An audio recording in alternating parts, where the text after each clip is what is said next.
All right, Alexander, we are here with Stanislav. Stanislav, how are you doing? Where can people Good. follow your work? Spring's in the air, so it's much better. Sleep, on the other hand. Stanis Krapivnik, couldn't fit the whole name. On YouTube at Mr. Slavic Man with a K, not a C. On X, Stasude Obratna is my Russian account or page.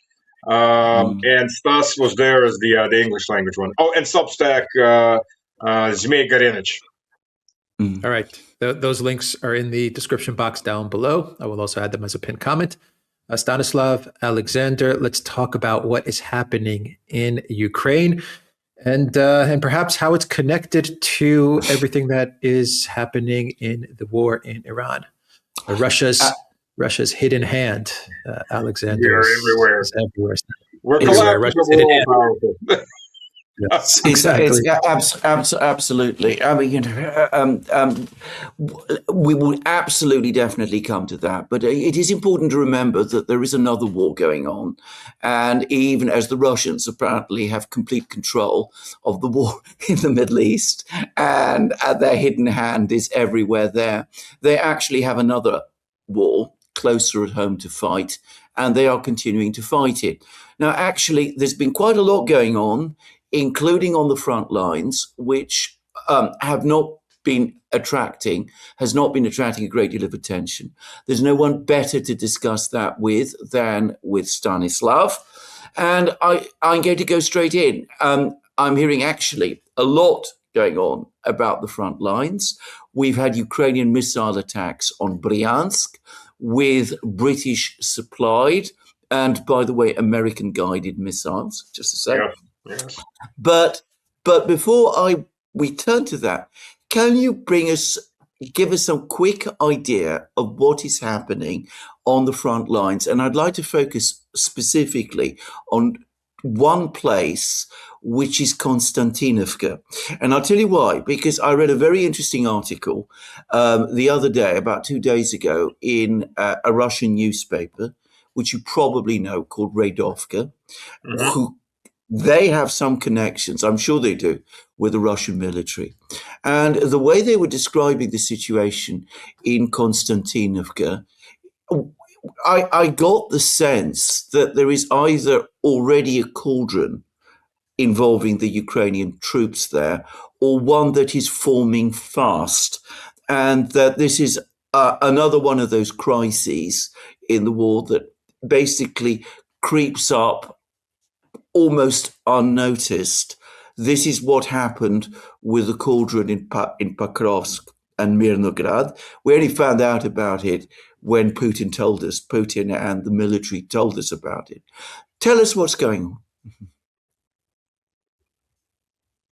Well, to begin with, it's Rasputitsa, which means the coming apart. That's when the snow melts. However, I think this time, I mean, we had really a lot of snow this year, but I think the Rasputitsa section is going to be relatively short. If it's judging from what I'm seeing in near Moscow, where we had record snow, but it's melting with incredible speed, which is good because the ground absorbs only so much water and the rest just runs off. If it's slowly melting, you're going to have that quagmire that last weeks upon weeks because some of it's going underground into the aquifers and it's still absorbing, and the mud stays. But if it's a fast melt, the ground it's a sponge, but it's a limited capacity sponge, and the rest just flows off in streams and such. And I think that's exactly what's happening. So while everything is relatively slow because of this, I don't think it's going to stay that way for very long. Plus, it's been very warm. I mean, yesterday, even this far north, it was plus 13, plus 14. It's mid-April, late April temperatures. And this is the first half of March. So it looks like it's going to probably, if it stays like that, especially in the south, it'll dry out relatively quickly. So we'll see. Okay, so Konstantinovka, I don't think there's a cauldron yet. There's two things have happened. First of all, Konstantinovka is cut in half by, there's a river that cuts it in half. Askola, I think, if I remember correctly, the name of the river. the bridges have been blown about 2 weeks ago. So effectively, it's two different battlegrounds now because there is no communication back and forth. You have to go pretty far upriver toward Kramatorsk to get around because the river, by the way, again, everything's melting. So the meltwater is raising the river level. It's fast and it's cold. You're not going to swim across it. You're not really going to get supply. So they cannot flex the units that they have back and forth up and down the front anymore because logistically they just can't do it. Russian forces have invested about 30% of Konstantinovka. On the south, they're trying to get further around. There's a lot of fortifications, so they're pushing their way up. It's more from Konstantinovka. It looks more like a front end head-on engagement. And the north side, they're kind of cutting further around, but it's still more or less a head-on engagement. But that's that area of that cauldron. But what's happening really toward the cauldron is what's happening up in Krasny Liman. Russian forces haven't really tried to force their way into the city. They got a bit in there, they got pushed out. They got a bit in there, got pushed out. So they stopped on the edge of the city in the east and the south. In the north, they're coming around and Krasny Liman, to the back of Krasny Liman, the Askal falls into the city Bryanka. So you get this natural barrier from two sides in a triangle with one main bridge leading up to it. So from the north, the Russians are just heading down around the back end of Krasny Liman down the river face.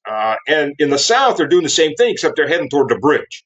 They already have the main supply line under fire from drones, and they're pushing through to cut off the actual bridge, which would mean the city, while the city is not being invested, it's surrounded and it's cut off, and it's not going to last very long. So there's only so long you can fight if you don't have food and bullets. Makes life very, very difficult. So they're doing the smart thing, which they're been criticized for by the Western press. How dare they not do a head-on assault on these cities? How dare they surround the cities from the sides? They have to do. The Russians are supposed to run in body waves, scream hurrah, and just die horrendously in huge piles. That's the Western concept. But the point there is that's the gatekeeper to Slaviansk. Once that bridge is taken, once the Russian forces are across the river, they are taking Slaviansk from the north. So now you really have that big cauldron starting to form because the northern side is now being cut off. Once they're in that area, they can start taking at least under air and under drone control of the routes going into Slaviansk, supply routes. And then you're looking at possibly a very, very large cauldron forming. We'll see. It's hard to say exactly how long something's going to stay up before it surrenders. But the rate things are going, I can say within the month, I believe that Krasny Liman is going to be surrounded, cut off. There may be routes if you want to swim the river, but that's not exactly a very good option. So basically, they will be surrounded and they'll be cut off. How long they'll stay in besieged city, I don't know. But if they're smart, they'll surrender. We'll see. Maybe we'll get something like in Azovstal, just a mass surrender. That'd be good. So that's that big cauldron. But what's interesting is there's two other very active fronts. I mean, there's movement, again, slow movement toward Dobropolye in Donetsk. There's other movements past Pokrovsk. The counteroffensive at Pokrovsk died out a long time ago, and the Russian forces moved. But again, that movement there is slow, particularly because of the melt. The mud, that's going to be at least another 2 weeks, maybe 3 weeks. We're looking at that before the ground becomes firm enough for heavy equipment to move. Now, the vaunted München counteroffensive that was launched by Zelensky, of course, PR move, east of Dobropolye, Zaporozhskaya Oblast, that seems to have been stopped. There's local counter-assaults. Russian forces are piling up on either side of that, forming a semi-cauldron. And the Ukrainians seem to have run out of steam. And they do that because they just throw away people. They lose a lot of equipment, they lose a lot of people to make a breakthrough. But when you do that, whatever ground you take, Now you don't have the forces to stand there and keep that ground because you've used up all your forces, available forces on taking that ground. But you got to remember the enemy's going to counterattack. That's the usual concept, especially when the enemy outnumbers you, outguns you, and is dug in further on. You get to there and you're out of steam, and then what? And part of the forces that are being piled up are the forces that were used to stop the Ukrainian eastern Zaporozhye counteroffensive that was going north of Gulyai-Polye. Not only was that counteroffensive stopped very quickly, it was fully destroyed and rolled back. And Russian forces are now advancing and continue to advance. They're advancing to the west of Dobropolye, surrounding a very large pocket of fortifications, and to the south in the direction of Oryokhovo. In other areas, I think there's not that much movement in other areas of Zaporozhye, but most of it is, I think, due again to the mud. So it's just hard. I mean, if you've never been in that kind of mud, I mean, it is literally black soil. When they say black soil, it is literally like your shirt, black, about that color. I mean, you can spit in it, something will grow, but man, when you try to walk in it, not only take your boots off, it'll probably take the skin off your feet. I mean, it is a quagmire like nothing. Vehicles don't get stuck in it; they sink in it. They sink to the belly in it, and then when it finally dries out, you get to dig and get it back out. Or when it freezes in the fall, you get to, the Germans in November, when they started their offensive toward Moscow, because there was an early freeze. The first thing they did was they dig holes underneath the tanks and then light bonfires to melt the ground so they could put the tanks back out, because the ground just solidifies like cement when it freezes. That mud, it's incredible. It's some incredible stuff. So there's that. But what we're also seeing is a lot of movement in two different directions. Kharkov, the entire border area is being taken under control, and the different incursion areas are being consolidated into one long front. And the eastern front's moving toward the city Bryanka and the big water reserve east of Kharkov. But they still got a ways to go in that area. But it's about 20 kilometers, 25 kilometers. But what's more important in this case for Kharkov is Russian forces are about 12, 13 kilometers outside of Sumy. Now, Sumy is not a big city. It's about 250,000 people at its height. But it's a key logistics point. There's a lot of roads that come through it. And worse for Kharkov, once Sumy goes, and there's three areas of advancement coming on the Sumy, two from the north and one from the east. Once Sumy goes, that means the western flank, logistical flank for Kharkov is done. It's closed off. So Kharkov is now stuck only to the south, and to the south it has to get everything has to get across the city Bryanka that runs in that area. So you're limited. You have a water obstacle that can be severed and will be severed. And then Kharkov will be isolated. So I think to take Kharkov more effectively in this modern form of warfare, you're going to have to take Sumy first. And that seems to be the direction Russian forces are advancing. And they're advancing every day. It's a drier area up there. It's more forested. Now, I've been on the Kharkov River in mud up to my knee. So I know it's still muddy areas, especially close to water areas. But there's a lot more forest and a more sandier soil up there because of the forest. So it's not as bad. In that northern areas, there's lots of big forested areas, naturally forested, not man-made forests. So I think the drying of the ground is going to be much quicker, if not already. And there's advancement. There's advancement every single day. They're not giant leaps, but they're steady leaps forward toward Sumy. And Sumy is another one of those cities you really can't defend. It's just the way it's built. It's relatively flat, and again, it's open. So there's not as many defensible arcs, and it's not that big, really. I mean, 250,000 in a modern city with high-rise apartment buildings. It's not that big of an area. Yeah. Will we have a Russian offensive in the spring, and what condition is Ukrainian to repel it? Zelensky at the moment seems to be getting more and more angry, frightened, panicky. He's complaining about equipment shortages. He seems to be out of air defense missiles. He's probably going to have problems with all sorts of other weapon systems. He's obviously losing his mind over the fact that everything's going to the Middle East. He's trying to connect the two wars. He says that the Russians are running the war, that Iran is fighting, and that for that reason, the more important thing is to concentrate on his forces, on Ukraine.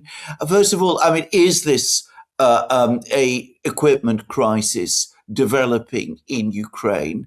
And are the Russians going to launch a spring offensive? And what is Ukraine's condition in response to that? Yes, they are. They do have in a word, they do have an equipment crisis. Absolutely have an equipment crisis. They have a fuel crisis. But Ukraine, you got to wonder how much foresight these people actually have. They don't.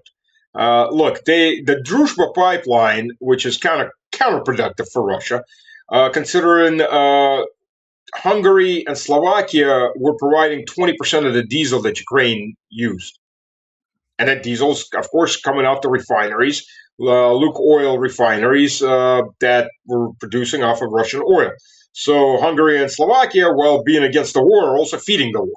If we're going to be, honest about it, it's 20% of the diesel, and any modern army lives and dies by diesel. That's a mechanized force, and diesel is the main fuel type. So when the Ukrainians attacked 3 NATO nations, when they blew up portions of the refineries in Hungary, Slovakia, and Romania, interestingly enough, NATO didn't do anything about it. Neither did the EU. So why be in these clubs if they don't defend their own members? Well, that's a different issue. They were sabotaging their own fuel source.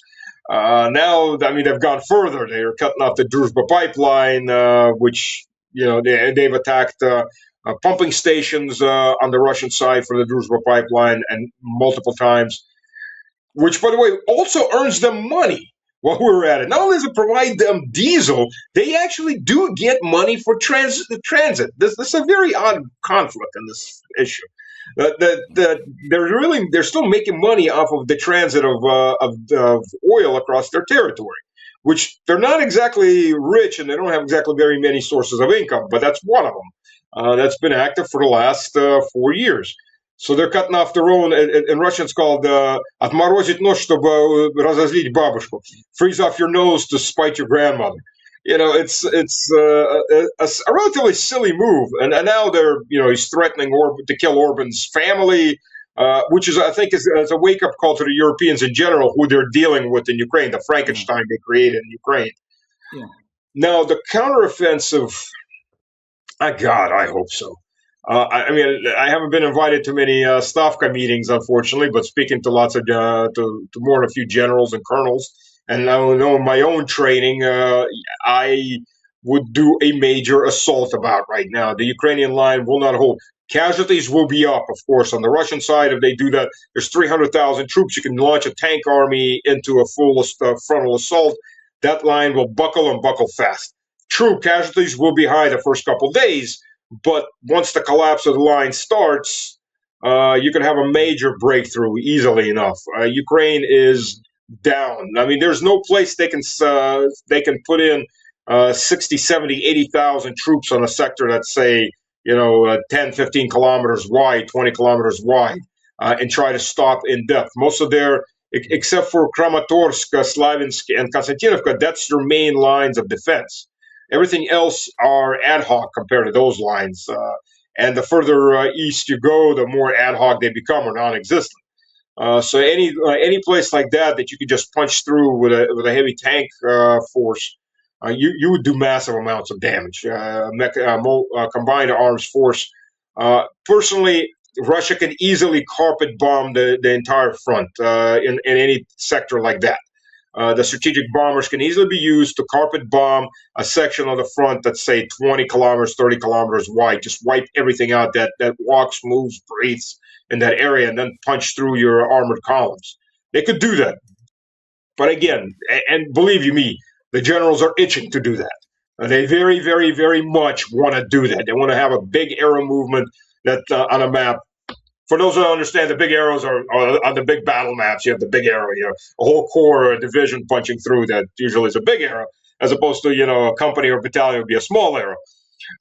So they'd love to have a big arrow movement like that and just rip through the front. And the front is weakened. When Ukraine says it has 1 million men under arms, it doesn't. Because what happens is in that 1 million men, they count everybody. They count the press gangs running around the cities. They count the police forces. They count the firefighters.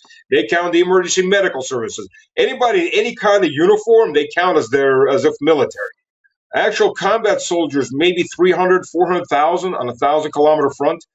So there's no one area that can concentrate enough force. I mean, there's obviously better zones of advancement than other zones of advancement, better areas where you can concentrate a large amount of troops for undercover. For example, when the trees go green, some of these forested areas in the Kharkov, Sumy direction, or toward Chernigov, in those areas in the direction of Kiev, you could concentrate quite a bit of troops in those areas, in Bryansk, for example, or in Kursk Oblast, and then do a punch through. You could do that, and then there would be a very big emergency on the front. What do you do? Where do you get the troops to stop a breakthrough? Whether it gets done or not.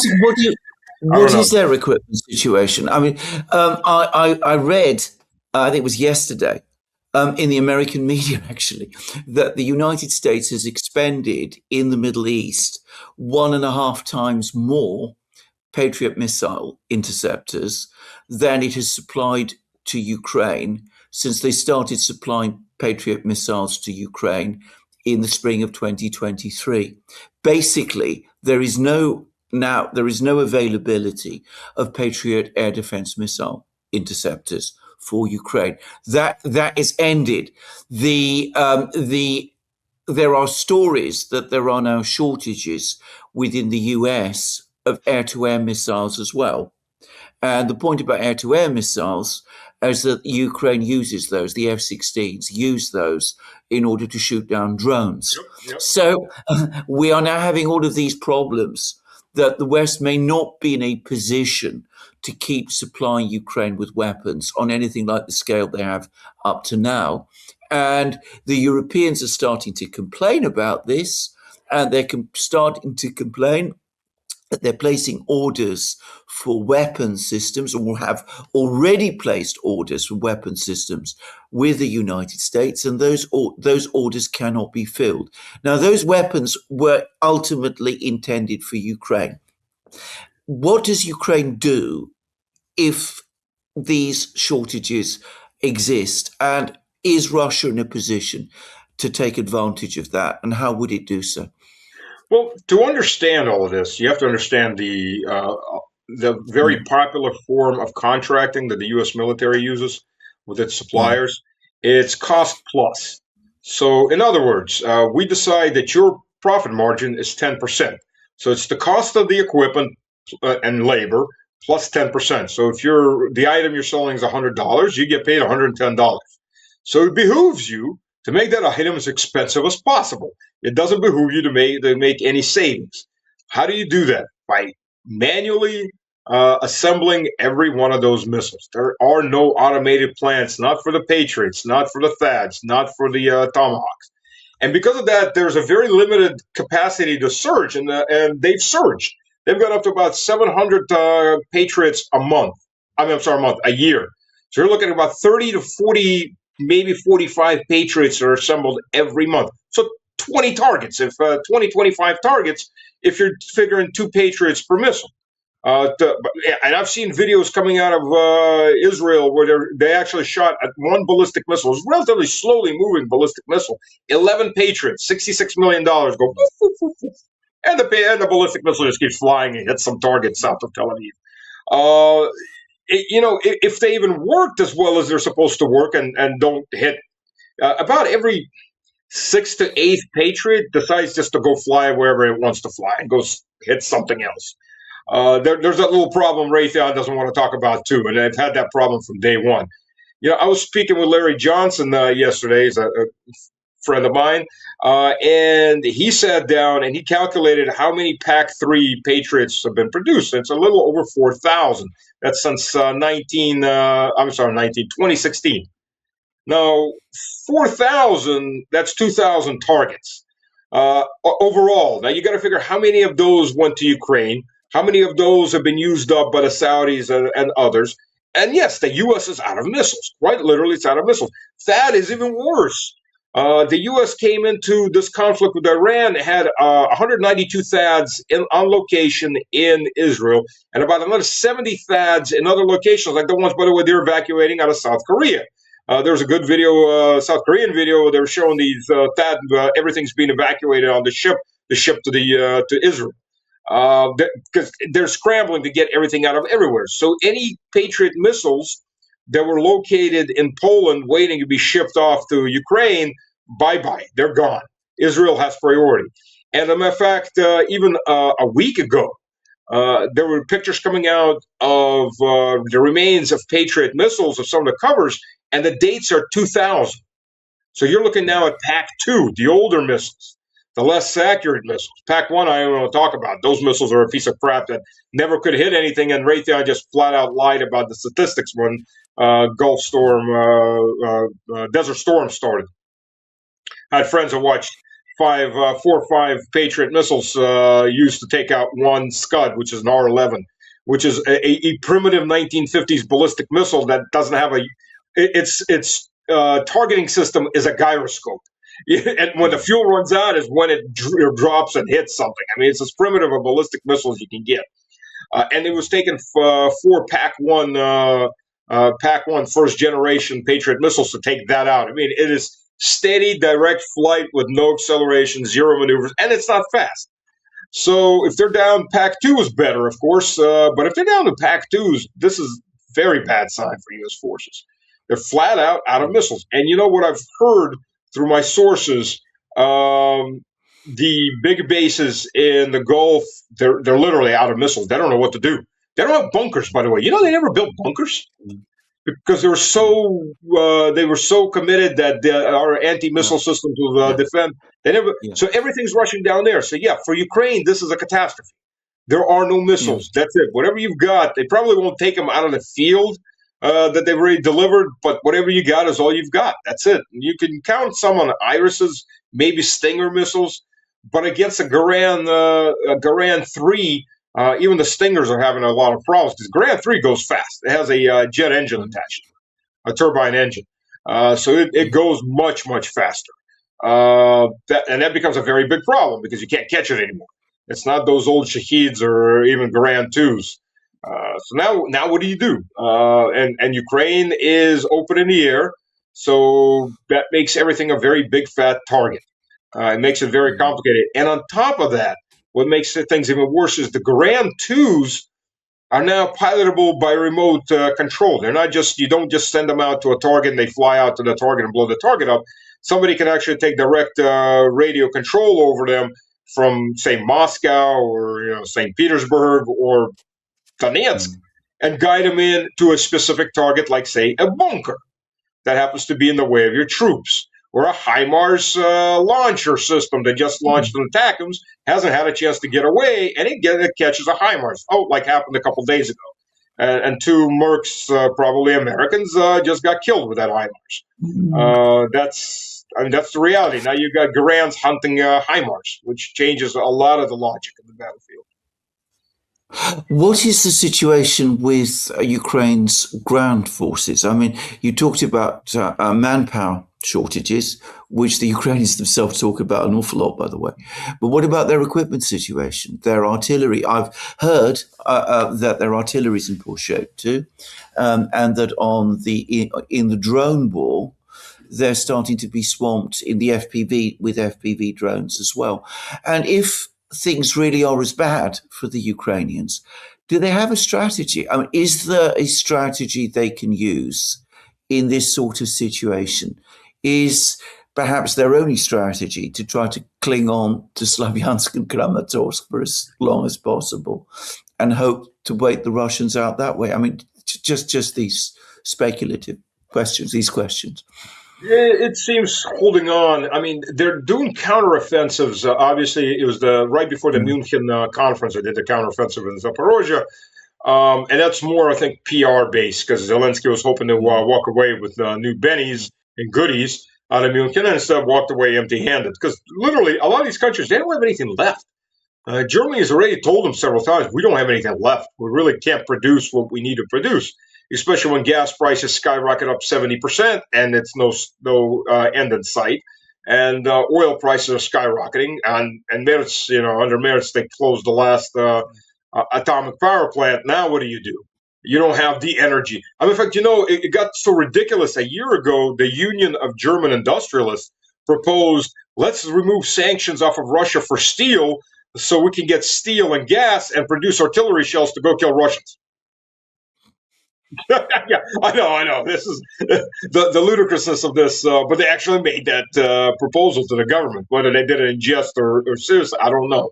Germans and humor aren't two things that mix very well. So probably they were serious. But that's the situation. So even the artillery, and the other problem with the artillery, producing artillery shells for the Ukrainians in Europe, is gun cotton. Gun cotton is made out of high-end cotton, which is, by the way, used for high-end clothing. Normally, you grow the cotton crop on pre-orders for the next year.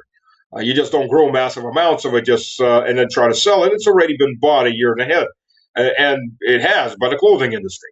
Well, the Chinese have cut the Europeans off of the high-end cotton that you need for gun cotton. While Russia doesn't particularly grow cotton, and Russia used to buy cotton for gun cotton from Central Asia, it's the don't throw me in a briar patch scenario, or as the church teaches, God sends you enemies to get you to do things you should have done anyways. The U.S. back in 2016 got the Central Europe Asians to stop selling Russia cotton for gun cotton. Well, Russia being the smart apes that we are, our scientists worked out how to make it out of linen, and Russia grows an incredible amount of linen crops. So now gun cotton has been replaced by gone linen. And it's cheaper, by the way, and Russia can manufacture as much as it wants, so it's not affected by it. But Europe is. Europe never had to develop these technologies. They just kept the old gun cotton, and now they're cut off. The U.S. doesn't have this problem because the U.S. grows a lot of cotton, too, and grows high-end cotton. But the Europeans do. So, and the Europeans are feeding, first and foremost, right now, feeding the Ukrainians. So you can make the shell, but there's no explosive to go into that shell if you don't have enough gun cotton. You're not going to put powder in there. So there's a lot of problems up and down that supply chain. And yeah, Zelensky's feeling it. He's feeling very much. And it seems that, the word was getting out in the first month and a half, they had over 100,000 desertions. Now that's questionable, because the question is how many of those are actual desertions, or how many of those are actually just lying, rotting corpses in the battlefield? Yeah. Because if you say they deserted, then you don't have to pay them. Oh, they took away their weapons, they ran away. We don't have to pay them death bennies to the death benefits to the families. And when you say there's 400,000 or 500,000 desertions, which, by the way, came out of Ukraine, you got to wonder how many of those are actual desertions. How many of those are unclaimed bodies that you just drop and forget about? That's something the Ukrainians have also done. So there's a lot of questions on this. But even if they're admitting to 100,000, it means 100,000 losses. That they'll basically admitting to in the first month and a half without any major closing incidents. Well, okay, there were, of course. There was Mirograd that was closed out, but there were supposed to be only about 5,000 there at that point, trapped in Mirograd, maybe less. But still, Mirnograd. But still, that's what about the other 95 or 150? It varies. The numbers vary. Russia has almost 100,000 corpses that Ukraine is refusing to take back in storage. Those morgues and freezers are all packed everywhere with remains. They take them back at 1,000 at a time. This is to be perpetual. So there's a lot of questions. And what was coming out was right now about 90% of the replacements are press gang people. those that weren't able to pay off. The reason that those press gangs allow themselves to be filmed like that, because it's advertisement. You don't want this to happen to you. Come to us, give us $10,000, and you get a white piece of paper that says you're not fit for military duty, or you've been reserved for something else. Now, if they capture you and they take you to the station, it becomes 15,000, because now you got to pay off the guys that are processing you. If you get to the medical facilities, that becomes 20,000, because you got to pay off those guys too. It's a payoff scheme up and down. There was an estimate that those press gangs pulled out something like $5 billion out of Ukraine over the last 3.5 years. They're very, very rich people, obvious case. But the majority of the people going to the front are now press gang. They're usually either the poor or people like alcoholics and druggies that weren't able to run away, passed out somewhere, woke up in a recruitment center. Hello, here's your rifle. And yeah, there was even an interview, an interesting interview with one of these guys. He got a notice. He went himself. He was 40 something. They said instantly they didn't do any medical checks on him. So instantly they separated him into two groups. They had the 30 and unders, and they had the 30 over, and anybody sick that was sickly, that was older. They said the 30 and unders, they had these specialty brigades that came in there. They took them because they're going to train them, because those guys are quality material. And he said they were put in what was called the suicide squads. And they had brigades coming in that were looking for the one raw. You get one body meat charge out of you. That's all we're going to get. And those people are being used up left and right. And they're used to replenish a lot of these assault brigades.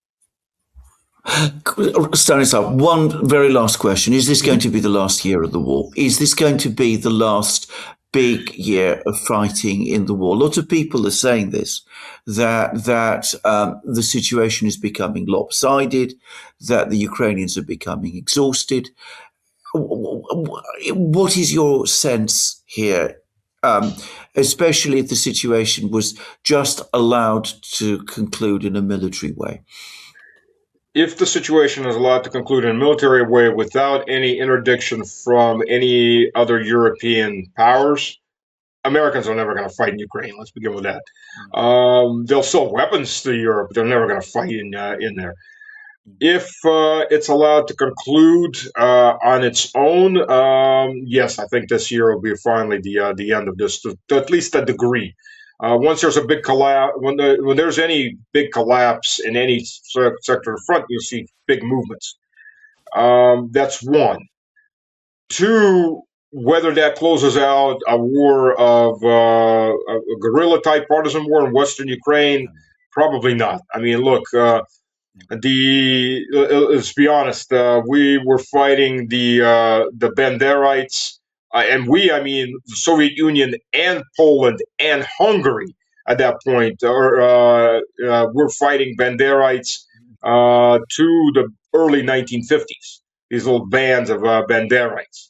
They were raiding into Hungary, they were raiding into Poland. I mean, they just became big bands of bandits. And the Forest brothers up in the pre-Baltics up to the beginning of the 1950s were doing the same thing. A lot of former Nazi German SS plus the local Lithuanian SS. And mostly they were killing their own people because that's who they were raiding for food and for support, material support. So, total peace, I don't think they'll ever, well, I won't say ever. I don't think there'll be total peace in that area for a very long time. Now, what happens to Europe? I think a lot of these guys, once the front collapses, they're all going to take their weapons and they're going to head west and start infiltrating the rest of Europe. Europe is not going to have any kind of peace either. And that's if Europe doesn't get involved directly in the war. Say the Poles or the Romanians go in, or the French go in and try to intervene directly against the Russian army. If they don't do that, Europe's not going to have a peaceful time, because a lot of those Ukrainians are going straight into the diaspora. They're going straight into the mafia. I mean, we're already seeing the mafia action at a Zelensky level when he's threatening the families of the leadership of certain countries. But that sends a signal to every single leader of every single country in Europe. That could be you. You don't give us what we want, we will go after your kids. I think Zelensky signed his own death warrant on that one, because nobody's going to tolerate that for very long. getting rid of him and the people around him was a lot easier than tolerating this kind of behavior. But there are 100,000 guys, and a lot of those veterans have already ran away to Europe. They have a skill set, they have weapons, and they have a skill set that's in demand by the mafias, by the jihadists, by neo-Nazi organizations. So I think Europe's going to have a very fun time for the next 10, 15, 20 years. Yeah. Stanislav, that has been fantastic. Thank you very much again for a very, very revealing assessment of the situation in Ukraine at this time. Thank you. Thank you, Stanislav. Real quick, where can people follow you? Very quick. You can find me on X, Stanislav Krapivnik. Again, couldn't get the whole name in there. You can find me on YouTube at Mr. Slavic Man with a K. You can find me on Substack at Zmei Garenich. And you can find me on X. Stas Tuda и Обратно is the Russian channel, and Stas Was There is the English language channel. All right. Those links are in the description box down below. All right. Take care, Stanislav. Cheers. Thank you. Thank you.